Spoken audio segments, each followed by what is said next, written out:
नमस्कार, श्रेष्ठ भारत में आपका स्वागत है। मैं हूं मुक्ता सिंह। देश में हर साल जन्माष्टमी का त्यौहार बड़ी धूमधाम से मनाया जाता है, लेकिन इस बार बाकी त्योहारों की तरह जन्माष्टमी को लेकर भी असमंजस की स्थिति बनी हुई है, क्योंकि इस बार अष्टमी तिथि 2 दिन है। इसीलिए कुछ लोग इस साल जन्माष्टमी 6 सितंबर को मना रहे हैं, तो कुछ लोग 7 सितंबर को। लेकिन भगवान कृष्ण के भक्तों ने जन्माष्टमी की तैयारियां अभी से तेज कर दी हैं। मंदिरों से लेकर बाजारों तक हर जगह जन्माष्टमी की रौनक देखने को मिल रही है। माना जा रहा है कि साधु संत सन्यासी यानी शैव समुदाय के लोग इस बार 6 सितंबर को जन्माष्टमी मनाने वाले हैं, जबकि वैष्णव समाज के लोग गुरुवार यानी 7 सितंबर को जन्माष्टमी मनाने वाले हैं। और इसी पर बातचीत करने के लिए हमारे साथ मुंबई से जुड़ रहे हैं मुंबई के मशहूर कथावाचक और साथ ही ज्योतिषाचार्य श्याम जी महाराज। पंडित जी, बहुत बहुत स्वागत है आपका। जय श्री कृष्णा, जय श्रीमन नारायण। पंडित जी, अभी कुछ दिन पहले हम लोग मिले थे, रक्षाबंधन पे असमंजस था। अब जन्माष्टमी पे भी यही असमंजस है कि किस दिन मनाया जाए। कुछ लोग 6 को मना रहे हैं, कुछ लोग 7 को मना रहे हैं। देखिए, कृष्णाय वासुदेवाय हरे परमात्मने प्रणतः क्लेशनाशाय गोविंदाय नमो नमः। मुक्ता जी, आपको जय श्री कृष्णा। जय श्री कृष्ण। भगवान के अनेक अवतार हैं, जिसमें 24 अवतार प्रधान रूप से हैं। इस अवतार में भी 10 अवतार प्रधान रूप से हैं, और 10 अवतार में 4 अवतार प्रधान रूप से हैं, और 4 अवतार में कृष्णावतार प्रधान रूप से प्रमुख हैं। एते चांद सकला पुंसाम कृष्णस्तु भगवान स्वयं। हमारा शास्त्र कहता है एते चांद सकलाम, भागवत जी में बताया गया, पुंसाम कृष्णस्तु भगवान स्वयं। वह निर्गुण निराकार ब्रह्म सगुण साकार बन के प्रकट हुआ है। और प्राकटोत्सव को ही हम जन्मोत्सव मनाते हैं, भगवान कृष्ण का उत्सव मनाते हैं। अगर शास्त्र का हम अध्ययन करें तो शास्त्र कहता है कि कलौ पाराशर स्मृति, कलयुग में पाराशर स्मृति प्रधान रूप से मनाया गया है, जिसमें बताया गया कि अष्टमी सप्तमी वृद्धा अग्नि वृद्धाश्च रोहिणी, दशमी वृद्धा एकादशी हंति पुण्य पुराकृतम।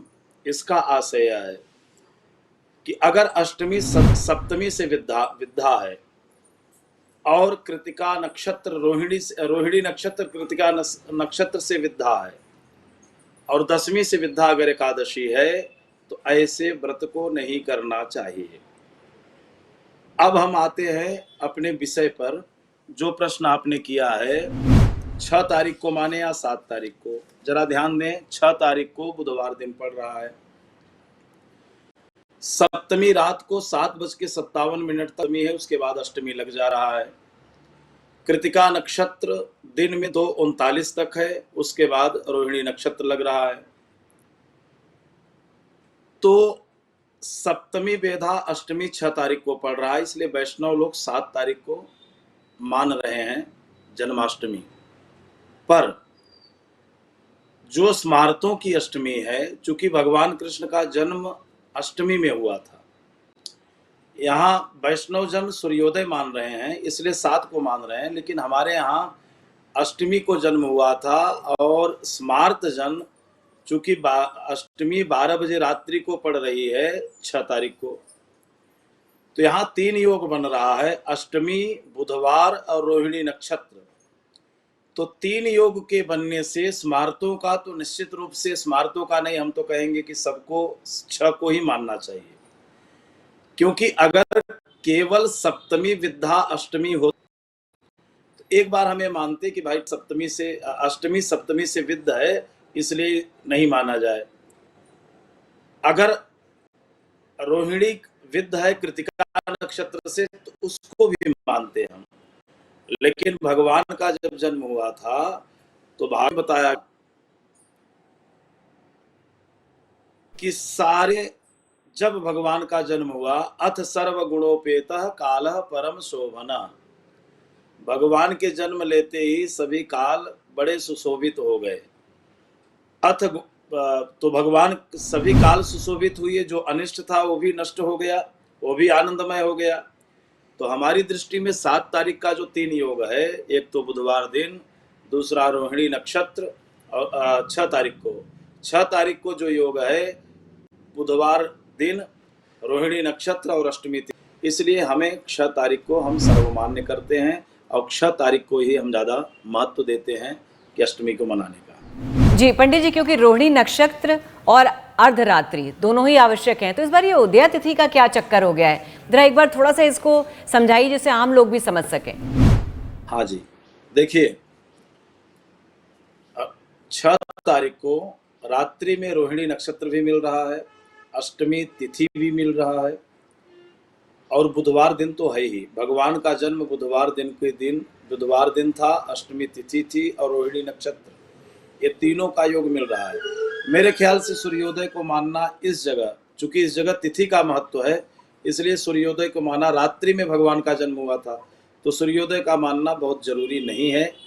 जो मान रहे हैं कोई बात नहीं, लेकिन मानना जरूरी नहीं है इस जन्माष्टमी का जो यह व्रत है। तो आपके हिसाब से 6 तारीख को ही जन्माष्टमी मनाई जानी चाहिए। जी, बिल्कुल। पंडित जी, पूजा का शुभ समय क्या है? पूजा का शुभ समय है बिल्कुल 12 बजे रात। अच्छा, क्योंकि कुछ लोग ये कह रहे थे कि 2-4 मिनट इधर उधर भी है, तो आपके हिसाब से 12 बजे ही करें? कुछ नहीं है, बिल्कुल 12 बजे रात को भगवान का जन्म हुआ है। अपना जैसे ही अष्टमी लग रहा है वैसे भगवान नाम संकीर्तन शुरू कर दें। 8 बजे 9 बजे से भगवान का भजन करें, भगवान का जप करें, तप करें, भगवान के द्वादशाक्षर मंत्र का जप करें, ओम नमो भगवते वासुदेवाय। अष्टाक्षर मंत्र का जप करें, ओम नमो नारायणाय। हरे राम राम राम हरे हरे, हरे कृष्ण कृष्ण कृष्ण हरे हरे। जिनको जो अच्छा लगे उसका संकीर्तन करते हुए, और जब 12 बज जाए तो 12 बजे ही पूजा का मुहूर्त है, क्योंकि यहाँ मुहूर्त का विषय ही नहीं है। भगवान 12 बजे रात को आए थे, तो मुहूर्त तो बिल्कुल 12 बजे रात ही होगा, चाहे उसमें भरणी लगा हो, भद्रा लगा हो, कुछ भी लगा हो। तो इसलिए मैं निवेदन करता हूँ सबसे कि 6 तारीख को ही हम मानें। वैसे भी पंडित जी, जन्माष्टमी उत्सव है, ये मंगल मनाने का समय है, तो इसमें इधर उधर ये छोटी छोटी बातों से कोई इसका मतलब नहीं है। जैसे आपने कहा कि कृष्ण का जन्म है, इससे उत्सव की तरह मनाइए, इतनी चीज़ें सोचने की ज़रूरत नहीं है। अच्छा, कैसे पूजा की जाए और खीरे का क्या विशेष महत्व है इसमें? इसमें जो है, खीरे को माता देवकी का गर्भ माना जाता है, और चूंकि खीरा जो होता है जब वो अपने समय में पकता है तो पक के फटता है।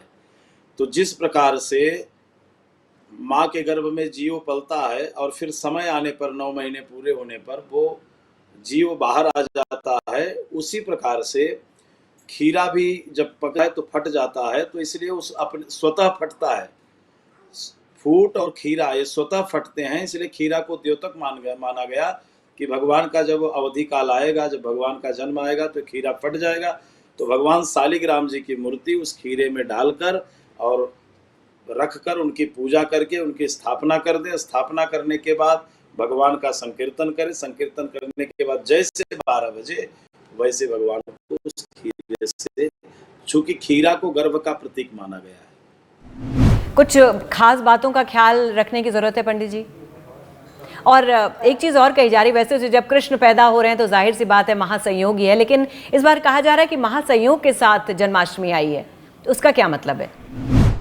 जी, महासंयोग के साथ का अर्थ होता है कि बहुत कम समय मिलता है। इसीलिए मैं कहता हूँ कि 6 तारीख का जो समय है उसमें बुधवार, रोहिणी और अष्टमी है। यद्यपि पाराशरी टीका को देखे, पाराशरी स्मृति को देखे, तो पाराशरी स्मृति में बताया गया कि सप्तमी बेधा अष्टमी व्रत नहीं रहना चाहिए, कृतिका बेधा रोहिणी व्रत नहीं। लेकिन जब आनंद, जब ये संयोग बना बुधनी नक्षत्र अष्टमी, ये जल्दी बनता नहीं। अगर बन गया तो सारे दोष वहां समाप्त हो जाते हैं। खूब आनंद पूर्वक महासंयोग के में हम सभी उत्सव मनाएं, भगवान कृष्ण का जन्मोत्सव मनाएं। आप सभी को बहुत सारी कृष्ण जन्मोत्सव की ढेर सारी आपको शुभकामनाएं, बधाइयां, और मुक्ता जी आपके लिए तो विशेष रूप से बधाई। बहुत बहुत धन्यवाद पंडित जी। आप कथावाचक हैं, मशहूर कथावाचक हैं, खासतौर मुंबई में। मैं चाहती हूं कि आप हमारे दर्शकों को इस विशेष अवसर पर बताइए। बहुत सारे लोग कृष्ण की पूजा करते हैं, लेकिन दरअसल कृष्ण क्या है? कृष्ण का अर्थ समझाइए लोगों को। इस कलयुग में बहुत जरूरी है कि लोग समझें कि कृष्ण का अर्थ क्या है। हमारे शास्त्रों में मुक्ता जी बताया गया, सयति कृष्ण, जो हमें तरफ खींच ले। जो आकर्षित कर ले, ये कृष्ण की परिभाषा है, वही कृष्ण है। भगवान कृष्ण का अवतार हम सभी के लिए लीला के माध्यम से बहुत आध्यात्म दर्शन को प्रदान करने वाला यह अवतार है। भगवान कृष्ण की प्रत्येक लीला को देखें तो जैसे भगवान कृष्ण की लीला में रूपक अधिक है। रूपक का अर्थ होता है लीला तो केवल भगवान इसलिए करते हैं कि हमें वो बातें समझ में आ जाएं। क्योंकि चीज आप पिक्चर की दृष्टि से तो हर बातें आपको समझ में आ जाती हैं, उसका रूपक जो होती है आत्म दर्शन होता है। जैसे भगवान ने गीता में कहा है कि जब मैं पर कृपा करता हूं तो आचार्यम माम विजानीमो, मैं आचार्य बन के, ब्राह्मण बन के, सदगुरु बन के प्रकट होता हूं और उस जीव को इत्र दे देता हूं। तो भगवान ही संपूर्ण सृष्टि में विद्यमान है। भगवान ने ये भी कहा है पूर्ण जगत में जो मेरा है वही सच्चा मेरा भक्त है, वही मेरा है। जो केवल मुझे मूर्ति तक सीमित कर देता है वो ठीक उसी प्रकार से वह हमारी पूजा करता है जैसे राख में कोई हवन करे। भस्मिन नेव जुहोति सह, इसका अर्थ है कि राख में कोई हरे जो केवल मूर्ति तक हमें सीमित कर देता है, लेकिन जो संपूर्ण जगत में मेरा दर्शन करता है। सिय राम मैं सब जग जानी, करहूं प्रणाम जोर जुग पानी। भगवान भी कई जगह गीता में भी कहते हैं, भागवत में भी कहते हैं, अहम सर्वेषु भूतेषु, प्रत्येक जीवों में मैं विद्यमान हूँ, इसलिए सब में मेरा दर्शन करो। यही कृष्ण का रूप है, पूरा ब्रह्मांड कृष्ण का रूप है। चलिए पंडित जी, बहुत बहुत शुक्रिया इस पूरी जानकारी के लिए, और आपने जो कृष्ण का मतलब समझाया, मुझे उम्मीद है हमारे दर्शकों को भी अच्छा लगा होगा। बहुत बहुत शुक्रिया इस पूरी जानकारी के लिए। श्रेष्ठ भारत पर खबरों से जुड़े रहने के लिए चैनल को सब्सक्राइब करें, बेल आइकन दबाएं और देखते रहें श्रेष्ठ भारत।